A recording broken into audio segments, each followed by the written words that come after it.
Salut à toi voyageur du quotidien, je suis Laetitia Pirello-Parnot et tu es sur le point d'embarquer dans une exploration de soi, une quête de l'authenticité affirmée et de l'efficacité sereine. Ici, on ne fait pas que rêver grand, on donne vie à ses rêves, alors installe-toi, respire tranquillement et plongeons ensemble dans le podcast du jour. Hello à toi, j'ai une question pour toi.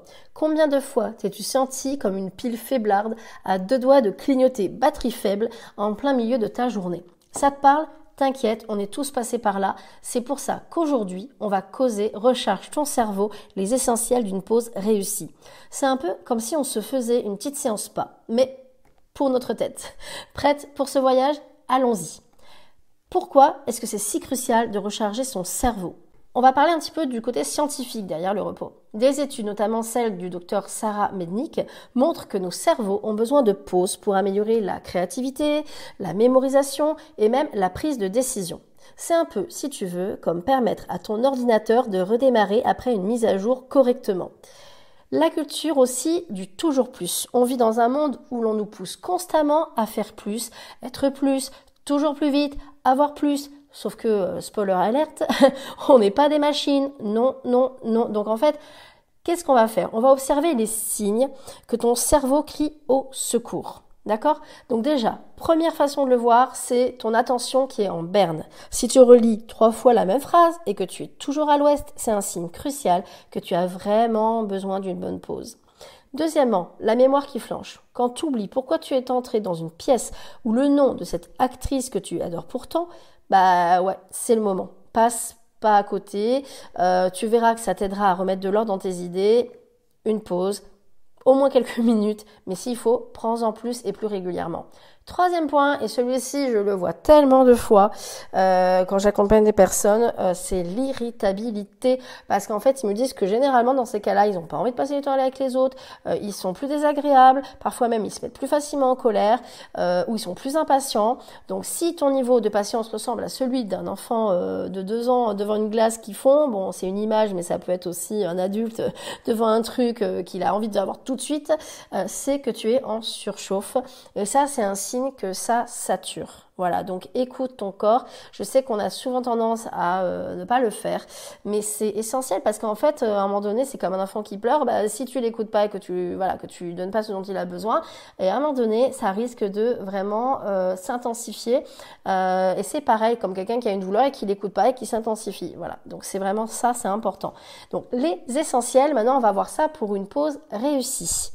Premier point, c'est de faire des mini-pauses. Tu n'as pas besoin forcément, parfois oui, des fois on dit oui, moi je voudrais bien, mais tu n'as pas besoin de 2 semaines aux Maldives pour te ressourcer. Tu peux déjà le faire, voilà, c'est vrai que ça serait pas de refus, hein, mais parfois une pause de 5 minutes, une petite marche à l'extérieur ou une musique douce que tu te mets, ça peut déjà te faire le plus grand bien. Il y a des petits exercices, d'ailleurs, je vous en partagerai par la suite, par exemple de sophrologie ou de méditation, ou même des exercices physiques qui peuvent vraiment aider à faire une pause en quelques minutes, vraiment très rapide. J'aurai l'occasion de vous les montrer. Ça fera l'objet sûrement d'autres contenus. Mais il y a des respirations, par exemple, tu peux aller voir du côté de la cohérence cardiaque, tu peux aller voir, ça prend 5 minutes en fait, et ça fait une grosse différence et ça joue sur le cerveau et sur le corps. Et c'est reconnu, hein, c'est quelque chose qui a été vérifié, validé.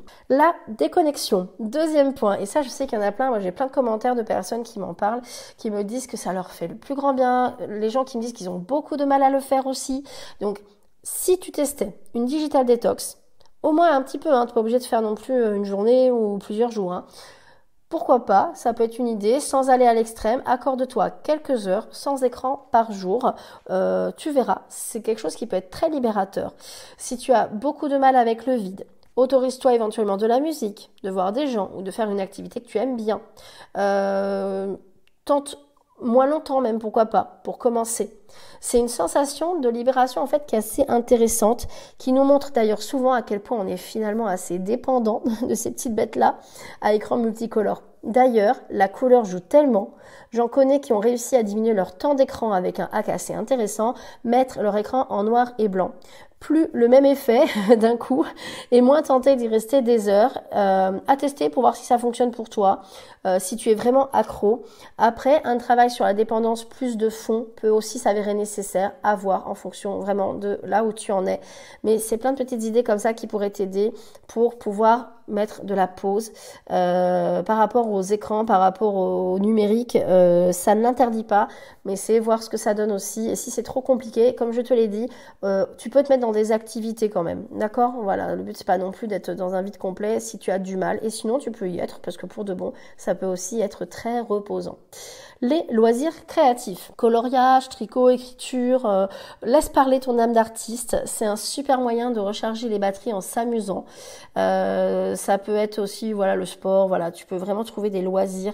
C'est dès que tu vas faire un peu autre chose qui te change les idées en fait, hein, voilà. J'avais même une personne que j'accompagnais, et c'était pas la seule, qui avait du mal à s'endormir ou à se détendre. Et pour elle, ce qui marchait bien, c'était de se faire des pauses coloriage. Et oui, même à 25 ou 45 ans, voire plus, il n'y a pas de solution honteuse. Choisis juste un truc qui te fait vraiment du bien et qui garde cet aspect jusqu'au bout. Comme ça, tu vas voir, ça va vraiment participer à te faire regagner de l'énergie et à diminuer ta charge mentale ou ton épuisement si jamais tu vois qu'il est présent.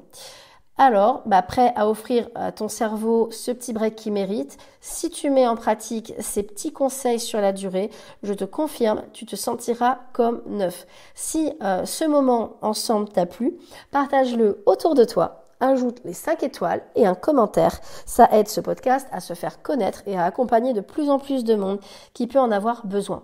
Et prépare-toi, car la prochaine fois, on va se plonger dans un sujet passionnant et parfois douloureux quand même, les 8 preuves que tu souffres de dépendance affective pour ceux qui sont concernés sans le savoir ou qui ont ça, ce qui est fort probable, tellement c'est fréquent dans leur entourage. Ça permet d'être intense, ça promet d'être intense, mais aussi ultra captivant.